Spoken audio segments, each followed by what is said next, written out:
Hey everyone, welcome back. Today, we're going to talk about something that could affect a lot of people: Trump's executive order on paper checks. This might sound like a small change, but it actually has big implications for how we all interact with government payments. If you've ever gotten a check in the mail for things like Social Security, tax refunds, or other government benefits, this is something you'll want to pay attention to. So let's break it down and see what this means for you, how it could change the way you receive money, and most importantly, how it might impact your financial planning. Now, if you've been receiving government payments via paper checks, you probably know that it's not the most efficient method. Sure, it's been a long-standing way of doing things, but it's also prone to a lot of risks. Paper checks can be lost, stolen, or even altered, which has led to a surge in fraud. In fact, statistics show that checks are 16 times more likely to be reported as lost or stolen compared to electronic transfers. And for the government, sending paper checks has been pretty costly, both in terms of money and time. In 2024 alone, the cost of maintaining this paper check system was more than $650 million. That's where this new executive order comes in. Signed by President Trump in March 2025, this order mandates that the federal government stop issuing paper checks for all disbursements starting in September 2025. This includes things like tax refunds, Social Security payments, vendor payments, and more. Instead of waiting for a paper check to show up in the mail, everyone will have to set up electronic payment methods. This could be direct deposit into your bank account, prepaid debit cards, or even digital wallets. So, why is this happening? The main reason is efficiency. The government wants to save money, reduce the risk of fraud, and speed up the payment process. With electronic payments, there's no risk of a check getting lost in the mail, and the transfer is immediate. You don't have to worry about waiting weeks for a check to arrive.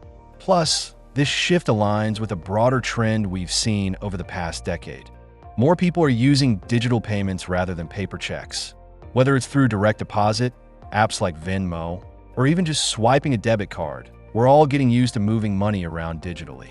But here's the thing: this shift to electronic payments won't be perfect for everyone. The government recognizes that not everyone has easy access to banking services or electronic payment methods. For example, some people might live in rural areas or have a disability that makes it hard for them to set up a bank account or digital wallet. The good news is there will be exceptions. If you're in one of these groups, the government will work with you to make sure you can still receive your payments in a way that works for you. Whether that's through a prepaid debit card or another solution, they're trying to make sure no one gets left behind. But even with these exceptions in place, the shift to electronic payments is a big change, and it could be a challenge for some people. If you're not sure how to get set up for direct deposit or another electronic payment method, now's the time to start thinking about it. Many of you might already have a bank account set up for direct deposit, but if you don't, it's worth taking the time to do it now.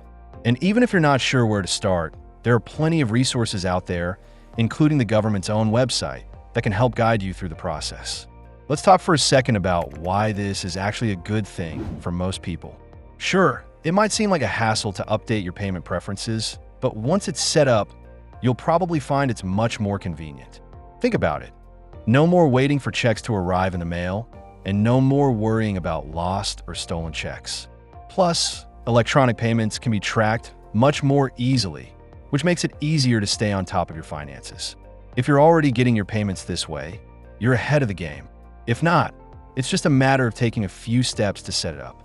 Another thing to consider is that this move is going to help reduce fraud. We all know that checks have become a target for scammers. They can be stolen from mailboxes, altered, and cashed by criminals. So, by moving away from paper checks, the government is hoping to reduce these kinds of crimes and make the whole system more secure.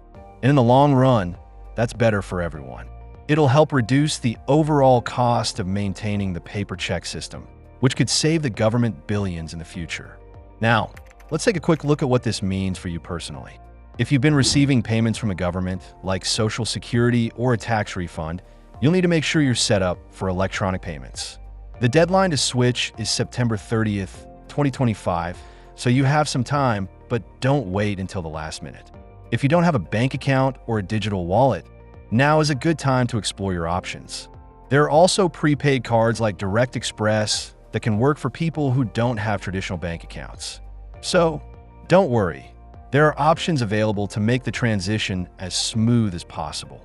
Another thing you might be wondering is whether this affects payments to the government. The answer is yes. The order also requires that all payments to the government, like taxes or fees, must be made electronically as well. This is just part of the broader push to modernize how money moves through the government. To wrap it all up, this executive order is really about making the payment process faster, more secure, and more efficient. For most people, it's going to make life a lot easier. But if you're someone who's been used to getting paper checks, you'll need to get comfortable with digital payments sooner rather than later. And if you're someone who's already set up for electronic payments, you're in good shape. So, if you haven't already, take a few minutes to look into setting up direct deposit or another digital payment option. This shift is happening whether we're ready or not. But with the right tools and information, we can all make sure we're prepared for it. Thanks for hanging out with me today. If you found this information helpful, make sure to give it a thumbs up and feel free to share it with anyone you know who might need a little help making the switch. As always, leave any questions or thoughts in the comments. I'm happy to help. See you next time.